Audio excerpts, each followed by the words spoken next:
Teka muna mga kapatid, magnilay muna tayo. Noong 1914, nalaman ni Thomas J. Watson Sr., tagapagtatag ng IBM, na ang isa niyang empleyado ay nagkamali ng nagkakahalaga ng $1,000,000. Malaking halaga noon. Sa halip na sibakin siya, sinabi ni Watson, "Kakagastos ko lang ng $1,000,000 para turuan ka. Bakit kita aalisin?" Naging isa sa pinakamahalagang pinuno ng kumpanya ang taong iyon.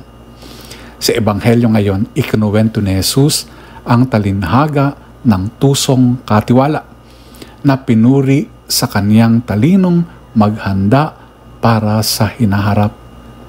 Hindi niya pinupuri ang pandaraya kung hindi ang pagiging maagap at maingat. Binalaan ni Amos ang mga tao laban sa kasakiman at hindi kayat naman ni Pablo na ipanalangin ang lahat, lalo na ang mga pinuno.